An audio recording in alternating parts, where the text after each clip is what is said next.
Melanie Perry, certified financial planner with Urban Wealth Management, and we are delighted, as always, to have you join with us for our monthly webinar series where we delve into a range of topics including real estate, investing, personal finance, and lifestyle. Our primary objective is to host engaging discussions with wonderful guests, as we have here today, who are experts in their respective fields. So by doing so, we hope to equip our audience with the knowledge and the resources necessary to make informed decisions by utilizing your assets to achieve the lifestyle that you desire. To our women audience, we extend a warm invitation to join our exclusive Smart Women Savvy Money Club on Facebook.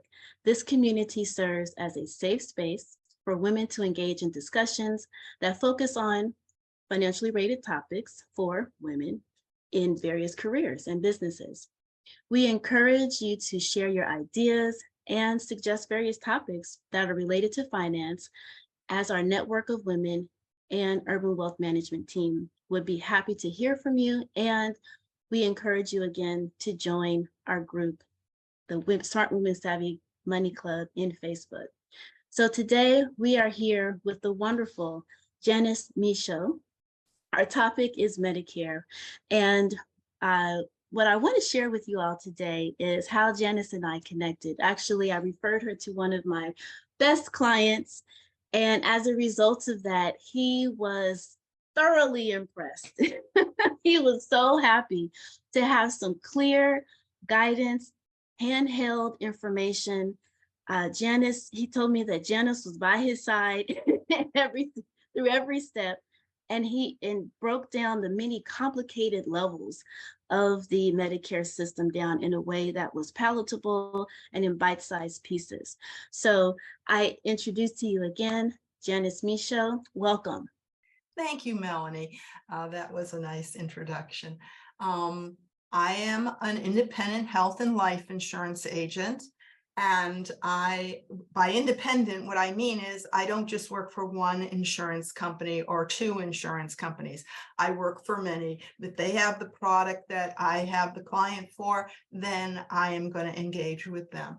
And I carry Medicare, of course, and individual and family health insurance on and off the California exchange, group insurance, long-term care, life insurance, and international travel insurance. And that's because as I was working with clients, they needed these things. And so I provided them the best ones for them.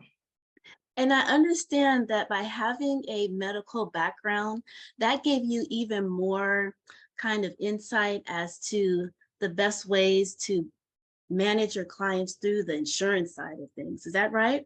Right. Well, it helped me because I've been with doctors and worked in hospitals. And then at the same time, I understand some about health. But I tell you, the most valuable thing is I actually want people to not be anxious about Medicare or the health insurance that they have. And I want them to feel empowered and go into the marketplace with a dollar bill in their hand, or maybe 10, and say, I'm the customer here. So that's essentially what drives me. Indeed. And again, through my client, you do it very well. Thank you. And I know that there's so much as it relates to the Medicare Part A, B, C, D, X, Y, and Z, and that we could talk for hours about it. But you have told me that you have a PowerPoint presentation that's going to help us both stay on task. There's access to my calendar and my phone number. So anybody who has worked with Urban Wealth Management has access to me. It's like a family thing. So I usually work by recommendation, and your recommendation will get me right on the phone. Medicare is pretty confusing, and I just want people to know that it's confusing for everyone. The first time that I actually started learning about Medicare, I thought I could never do it, but now I can, and I want to share. It's made up of a lot of acronyms, and it's made up of, they use the alphabet to define plans and also to define the parts of Medicare. So it gets confusing, and it's a federal program. So if you read Medicare and Me, you have what's available in one state versus what's available in another state. And by the time you get some of that information, you're too exhausted to actually make a choice. So I'm here to help. Fantastic. I know that when my parents had gone through the Medicare process, I was like, you're expecting seniors to read through this thick book, understand it, and be able to easily navigate through it. So it's wonderful that you are available to make things smooth and simple for people. So, what are some of these alphabets? So, so the choices that you make when you're eligible for Medicare are whether you want to be on Medicare, original Medicare A and B, and have a Medicare supplement and then a standalone prescription drug coverage, or if you want to have a Medicare Advantage, which is known as Part C, but it doesn't begin with a C. There you are right there. And it has embedded prescription drug coverage. And then Part D is that prescription drug coverage that we put with A and B, or it's embedded in Part C. So those are the two choices. And Part A covers hospital, inpatient, hospital stay, hospice, skilled nursing care, facility care, and in-home services. Now, if you heard me say skilled, I said that a few times. What people get confused about is sometimes they think long-term care is I covered. was just about to ask you about that. I'm glad you're going to touch on it. And long-term care is custodial care. So custodial care does not take a skilled person. It's long-term care is when you need help with the activities of daily living. You need another person to help you get through the day. And so that's custodial care, and that you can get insurance for as well. And Part B covers outpatient office visits, medical equipment, diagnostic tests, ambulance, preventative care, mental health, and then some drugs. So I put links in my PowerPoint, and you can share it, or Absolutely. and they can do a deeper dive rather than, me talk about everything. But generally those drugs are parental, like you get it IM or IV. And Part C, they're generally Medicare approved. They're put together by insurance companies, and they're like all inclusive. But they also have a lot of bells and whistles and whatnot. People generally need help picking a plan that has their doctors in it, because they're very network driven. The networks are smaller, but it's much less expensive than going original Medicare A and B. So that's a big discussion with an individual, and then we arrive at what is most appropriate for them. Indeed. And on the subject of really understanding the difference between skilled in-home care versus long-term care, I'm at a phase in life where I'm a half a sandwich. I don't have children, so I'm not in the sandwich generation, but I'm, looking over my parents and being mindful of their care. And about this time last year, my dad needed to activate his long-term care, policy. So in my financial planning process, I provided that policy for them. And it's a godsend, because if I understand correctly, you only have like 120 days or 60 days. It's a very short amount of time for you to use the skilled nursing care, if that's correct. Like it You doesn't mean last with Medicare? with Medicare, like it Oh, doesn't last for right. So any long there's time like frame. the first 10 days or something, they pay the full amount. And then it goes up to 100 days. But essentially you have to qualify it for needing skilled care. So Mhm. we talk about nursing homes, but now they're really like skilled care facilities. So yeah, you don't have a lot of that. It may seem like you do, but Mm. you don't. You don't have custodial care for at home. You can get skilled home care. Somebody can come in and set up an IV for you if you have an infection and you need antibiotics and you can't leave your house. That's under Part A, but Mhm. not unskilled care. Yeah, so balancing, the importance of Medicare with long-term care is definitely a coordinating factor And indeed.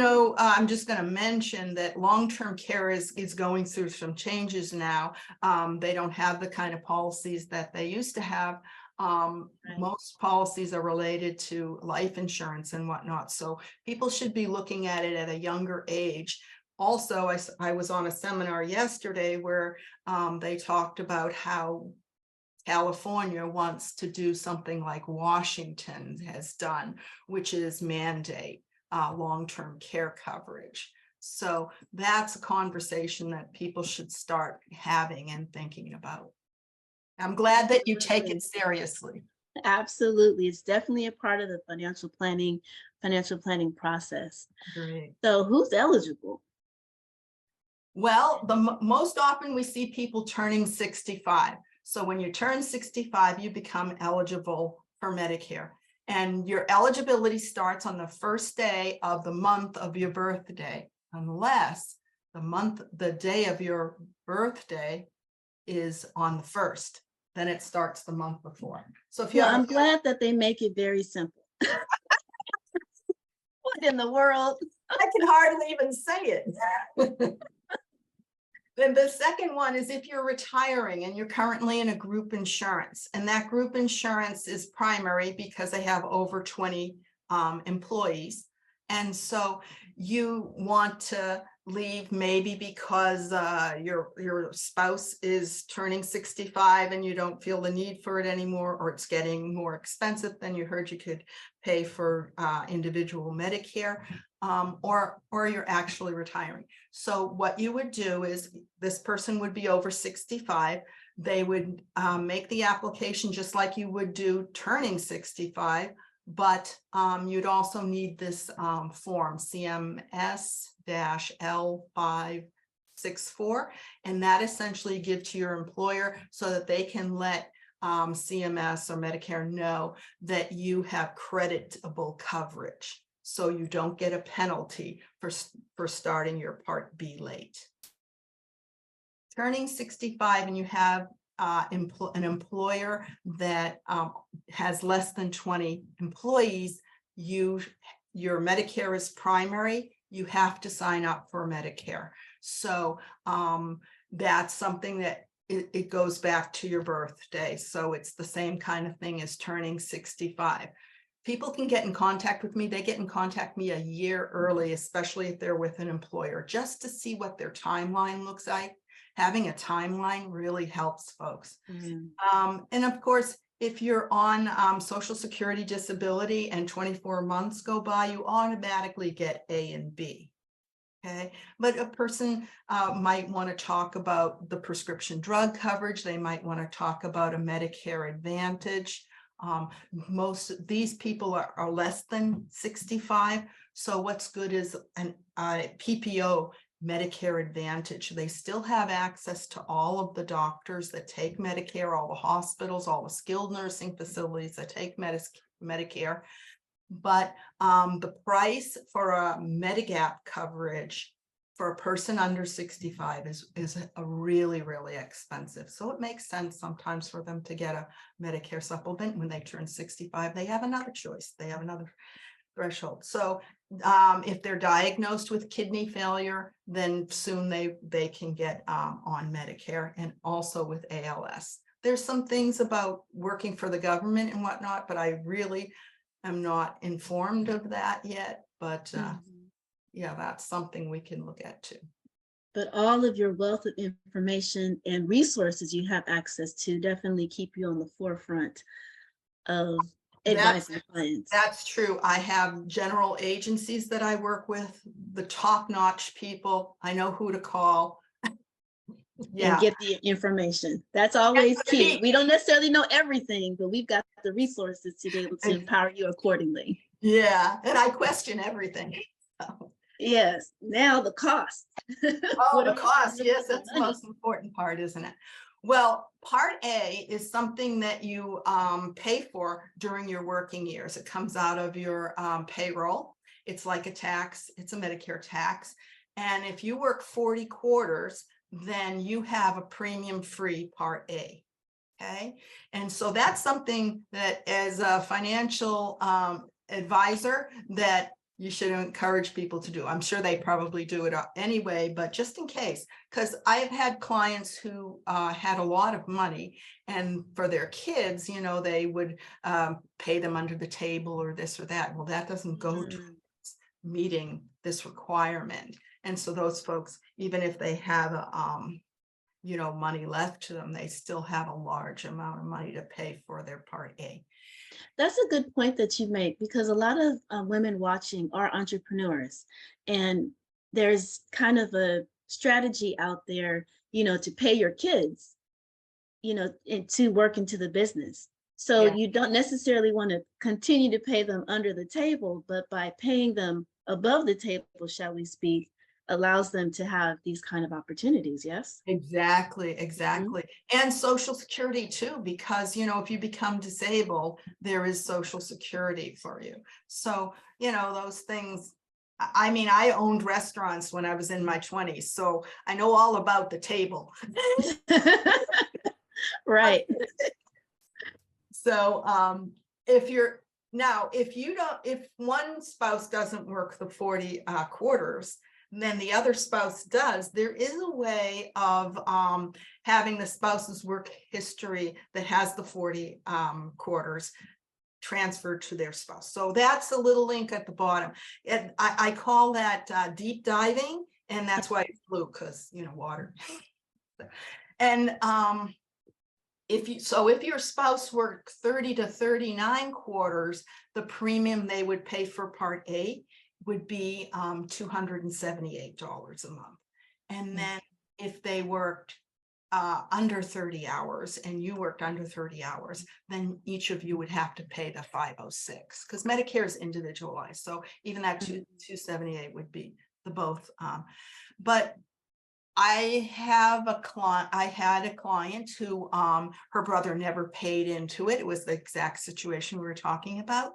And so he got ill near the when he was turning 65. And so I had the option of putting him on the exchange, and he got a individual policy because he did not qualify for premium free Medicare Part A. You have to do it, and you have to stick to it, because it's not a thing that's often done. But I got him the coverage he needed at a price he could well afford. And fortunately, he was able to go to the hospital and have help. And he did pass away a few months later, but still, it was a relief to the family. And that is something that a lot of people wouldn't know about. Mm-hmm. Then we have Medicare Part B, and you pay for that when you sign up for Part B. And this year it's $164.90. And people with higher income, they actually might get what's called IRMA. And I have some slides, the next two, and Okay. those show what the thresholds are for them having that IRMA added, and that adds to their premium.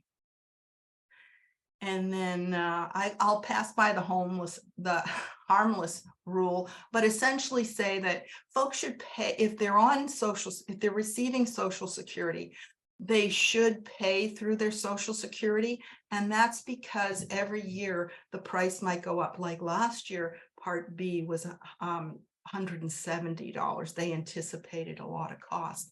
And so people paying for it with their Social Security, they would adjust the Social Security, the IRMA, they would adjust the premium payment because they didn't gain as much in their Social Security because of COLA. So I say pay it out of Social Security. And if it's before you're having Social Security, then what you should do is you should pay it automatically from your bank account, because Medicare screws up things. They usually charge you for 3 months in a row, and you get the billing and it says they're charging you for 2 months, but the amount they're asking for is for 3 months. I mean, Boy. I don't know what's going on there, but I think that that's the way to pay it. That's the way I'm going to start paying it because I'm going crazy with it. You have to sign up for Part B when you're eligible, or you will get a penalty. And you can't sign up for it right outside of your 3 months that you have after you turn 65. So you would have to go to the next January to sign up during open enrollment for Mhm. Medicare Part B, and it's 10% penalty per year that you Uh, sign up. So it's very important to get the right advice. Indeed. Part D coverage, I'm going to go over that, I think, with my software because that's the only way you can get your head around it. But premiums Okay. start at $750 and they go to $172 right now. But in between there, you figure out what drugs you're taking and how much they really cost and how much you'll pay for them. And you go through the tiers, initial phase, donut hole, and then catastrophic stage. So I can show you that. And then let me see anything else about the prescription drug. Well, Oh, while you're looking for that, what was going through my mind is I remember having a client and we were trying to decide what we should do with this kind of chunk of money that at the time seemed small relative to what the down the line payment was. So it was a small annuity, and she was trying to decide she should just cash it out and spend it or keep it and move forward. And so I was as we were looking at what the potential income would be from it was roughly around a couple $100 a month. Some people may say that's Vegas money. So I was telling her that, go ahead and keep this small, little annuity that you have, even though it's not going to pay out, your lifestyle, it'll cover your Medicare Part yeah, B benefits. I mean, so I helped her to see it, what seemed kind of insignificant to just say, well, this is the Medicare, that's an bucket excellent that'll idea. cover that. And you can pay it out of your Social Security. And also some people have HSAs and you can pay your Hmm. Medicare Part B out of that and your Medicare Part D out of your HSA. And you know what? A lot of Yeah. times there's going to be expenses for your health that aren't covered by Medicare. And that's why I try to keep the price down. And Hmm. then a lot of times I say to my clients that they'll say, the doctor wants me to have this or that test and it's not covered by Medicare. They have me sign a waiver or something. And I say, do it, because that's why we put you on the plan that you're on, and you're saving money so that you can do those things that are best for your health. Hmm. And I think that has to do with my medical background, because people sometimes they want to go by the rules that are made for them by insurance companies, and that's not really healthy. Yeah, because the insurance company is not really looking out for your health. No, exactly. Well, they're looking out for your health so Unfortunately. you can keep paying, but Right. An alternative method here. Uh-oh. oh, I was just going to tell you about Part C. Okay. Usually that's the plan that is all comprehensive, and private insurance companies have them, and it's overseen very diligently by Medicare and CMS. So those are generally, they have no cost to them a lot of times. The PPO plan would be about $89. But they are very small networks. So a lot of times if somebody's not, they have a health history, they might have several different doctors and specialists that are at various hospitals and whatnot. We would look and make sure their doctors are in there, and I would explain to them. And sometimes that's a lifesaver right there, because it's inexpensive. All you'd be paying is your Part B, and you wouldn't even pay your Part D. So that would be a less expensive plan to get. And they also have a lot of frills and thrills, but a lot of times those are things that keep you from going and getting exactly what you want, because you only have these two dentists you could go to and they're 30 miles away. Anyway, we look at that, and Indeed. Okay. So those we are have your the income breakdown, right? yeah.